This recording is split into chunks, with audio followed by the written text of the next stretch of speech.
Introducing NASM One, NASM's ultimate membership program. Unlock access to everything your fitness career needs to succeed.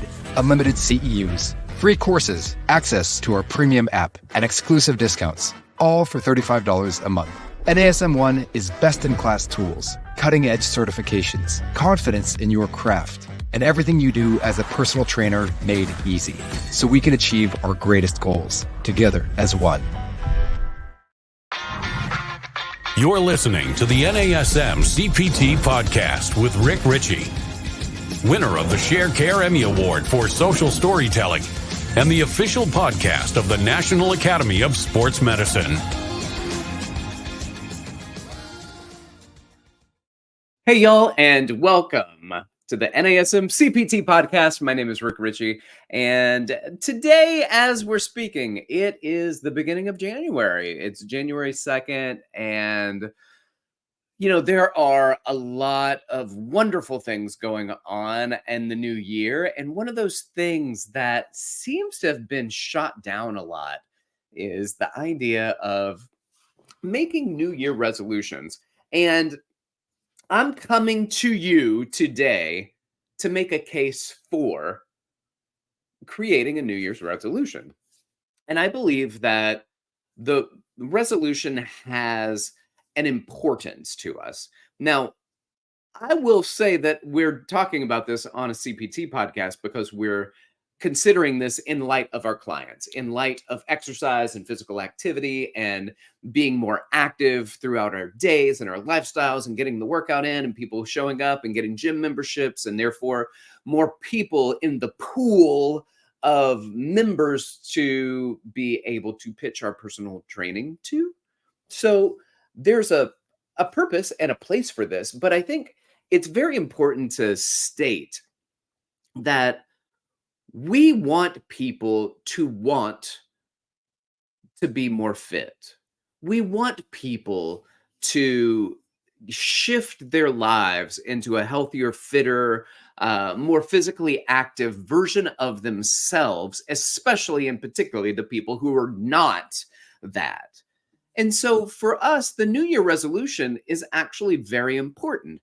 Well, why has it been poo-pooed on so much?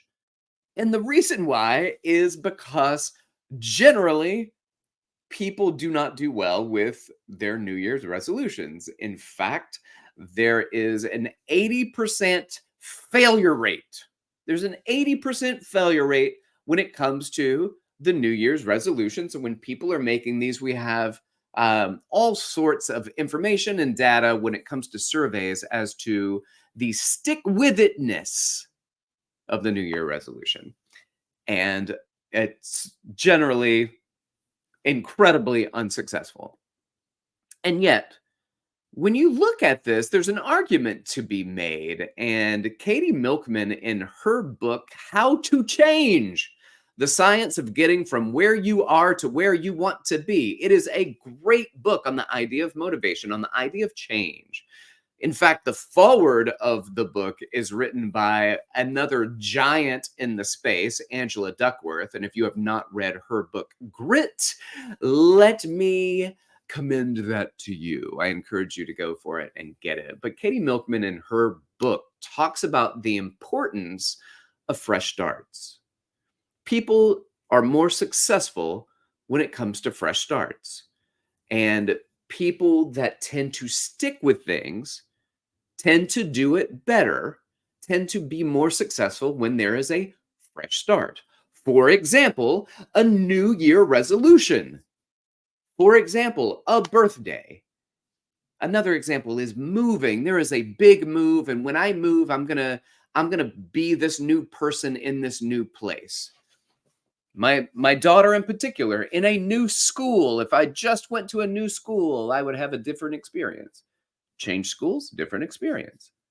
Positive experience. Medical diagnosis. That's one. That's a big one. You get hit with a medical diagnosis, and not everybody turns things around, but some people make these big, important, lasting, and successful changes. And the point that she's making in her book, the point that she makes, How to Change, her book, How to Change, and her research is done on fresh starts. And she says people get so focused on this 80% failure rate. There's an 80% failure rate. What they fail to do is focus on the other end of that, which is the 20% success rate. You're 20% more successful than you were before. Before you made those resolutions on a fresh start, on a new date, on a date of significance. So, January 1st, that's a big one. That's a big fresh start. It is the new year. Today, when this is airing, is January 2nd, which is, I think this is important to this audience, it's National Personal Trainer Awareness Day. This is your big day. You, my friends, rise up. It is our day. National Personal Trainer Awareness Day. Yeah, January 2nd. This is your day.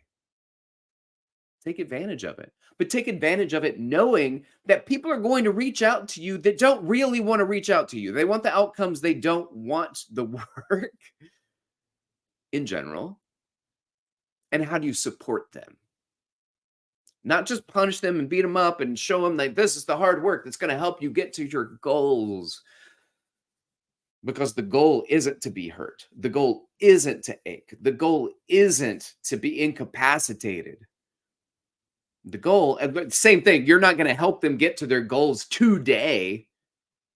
It is the amount of touches, the amount of interactions, the amount of conversations that goes forward. And so you need to win the conversation and the experience. You need to win the experience with them so that they come back for more. National Personal Trainer Awareness Day. But trainers, are you aware? So listen closely to your clients when they're new and they come in, especially around the new year, something that just triggered that moment, that switch in their lives where they're ready to step forward, they're ready to get the gym membership, and might as well tap a trainer on the shoulder and see if they can help. And you can. You can. In the most positive and affirming way possible, you can change their life, their lives, multiples. That's you. You can do that. You have that power, that energy, that access, that inspiration to lead them to be successful in their process, to be more active, to be more physically fit, to maybe lose a few lbs, to focus on their health more, to do something significant within the new year. You can be that person. And maybe they're uncomfortable. Maybe they're not the ones that really want to do classes. They don't feel comfortable doing classes. They really don't want to come to you for help, but they don't know what they're doing. Maybe they're an introvert. Well, guess what? January 2nd is also World Introvert Day. Man, how the things are coming together today. It's World Introvert Day. It also happens to be National Cream Puff Day and Buffet Day. So you want to knock those out, go ahead and do them cream puffs and buffets. We'll start on January 3rd. Okay?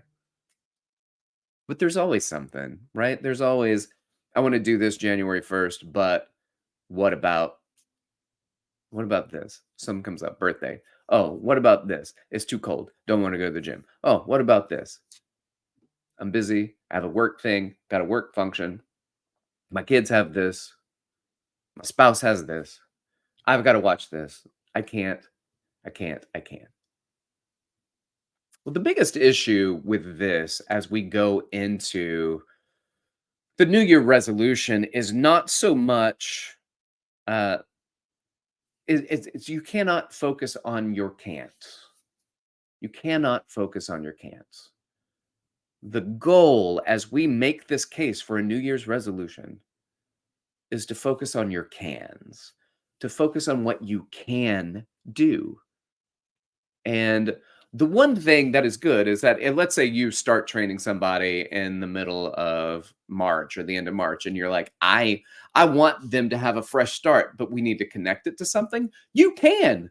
So go to nationaldaycalendar.com and get some more fresh start ideas for your clients. Say, you came in, this is our first day together. Why are you want to make the change? Let's get a fresh start. Great. And here's something we can associate with it, and find a day on that calendar and says, listen, this day is your day. It is your fresh start moment of change. In addition to what's already led you to this point, let me support you in the process. So those fresh starts are important. But as I said, you must focus on what is doable, not what's in the way. Identify roadblocks. Yes, vitally important. Why? To try to avoid them and cut them off at the pass before they reach you and meet you in your face, where they are too close for you to dodge or for you to move around. Can't go under, can't go over, can't go around, can't go through. They are there. So what do? You got to see them farther in the distance. You got to see those roadblocks farther in the distance. They are easier to avert, to get around, to go under, around, over, all of these things when that is in the distance, and you can change the path and detour that roadblock. So avoid those roadblocks, but you have to identify them first. It's really hard to avoid something when you cannot identify what it is that you are avoiding. So workshop that with yourself and with your clients. But there's also then that focus of, I can't, right? This attribution of why not. And this goes back to the idea of the readiness ruler. And the readiness ruler is a concept in motivation. And I think it does such a motivational interviewing is where this comes from. Milner and Rolnick, I believe, who came up with motivational interviewing. And they have a readiness ruler, which it really says, like, how ready are you to engage in certain activities? And on a scale of 1 to 10, 1 being easy, 10 being hard, how hard or easy is this to accomplish? And how committed are you to the process? And let's say that they do this, and you say, let's identify something here. I want to say, how hard is this going to be for you? And we're like, well, it's not hard to do the work that you're saying and you're talking about. It's not hard. How ready are you to do this? And let's say, and they're like, well, it's just, that's the problem. My readiness is difficult. I am probably a 3. You say a 3. Great. Don't say no. Why a 3? Because when you say why a 3, as in that's not good enough, they're going to tell you all the reasons why it's not a 4 or a 5 or a 6 or 7 or 8 or 9 or 10. They're going to give you the reasons why not. But what you may want to consider doing is saying 3, that's great. Why would you say 3 and not 2? Why would you give me a 3 and not a 1? What's giving you that hope to hold out for the 3? And the good news is they're going to tell you all the reasons why they can at that point. And that's what you want. I want to know all the reasons you can, all the reasons you have it within you to do what it is that you need to do to move forward. You relay that information to me. Don't tell me all the reasons you cannot, because that is where your focus will be. When you start shifting to what you can do and not what you cannot do, then you can be led by the cans, not distracted by the cannots. And you've heard me say in this podcast, oh, so many times, do what you can, not what you can't. And of great importance in this moment, in this conversation, is not just do what you can, but talk about what you can. Focus on what you can do. You cannot do what you dislike doing.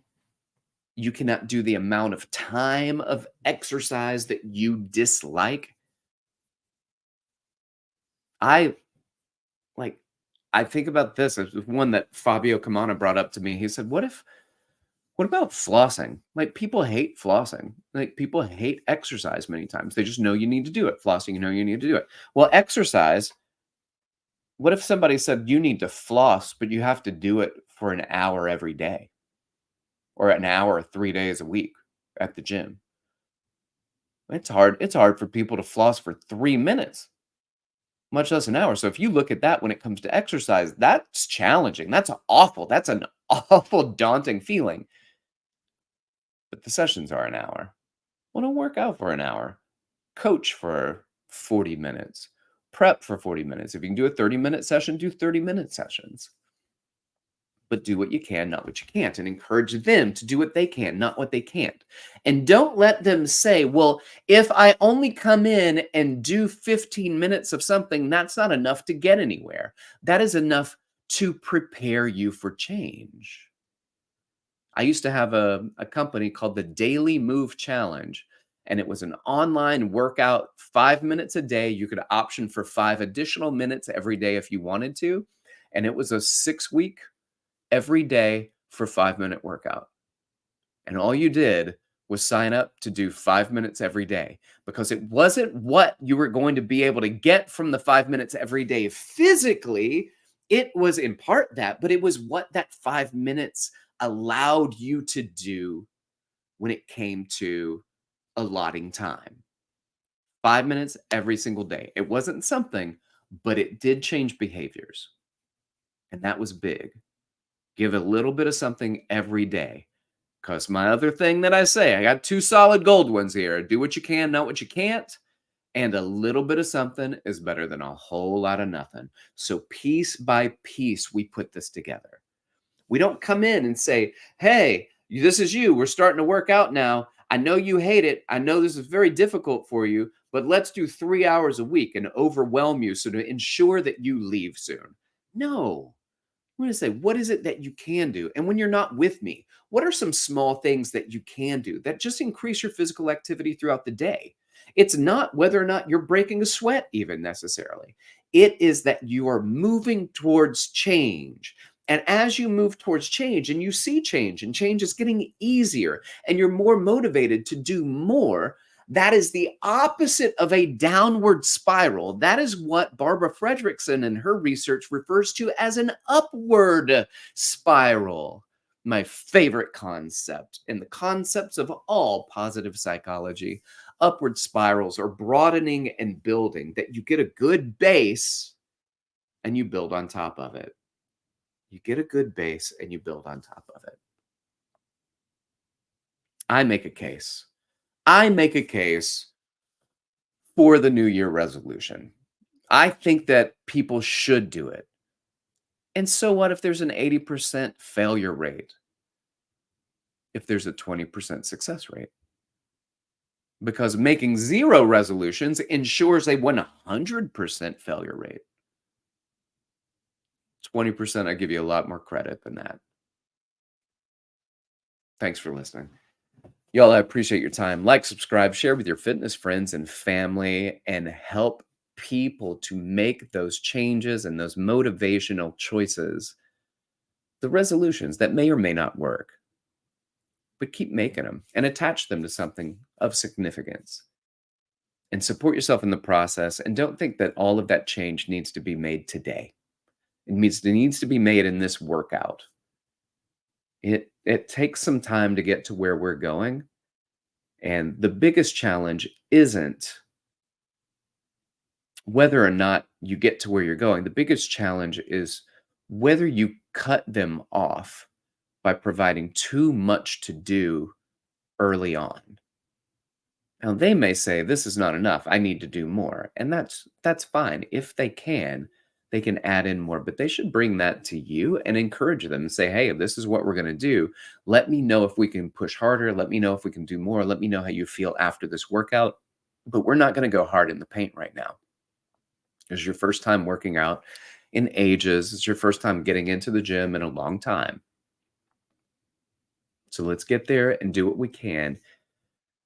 And what they can, what they can swallow, what's palatable for them. And people have different tastes.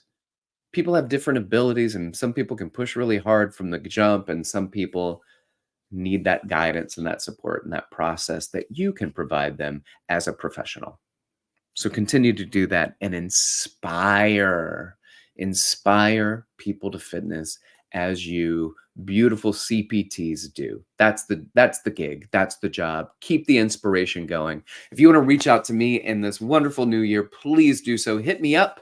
You can do so on Instagram and Threads at dr.rickrichey, or you can email me rick.richey@nasm.org. Thanks for listening. This has been the NASM CPT Podcast.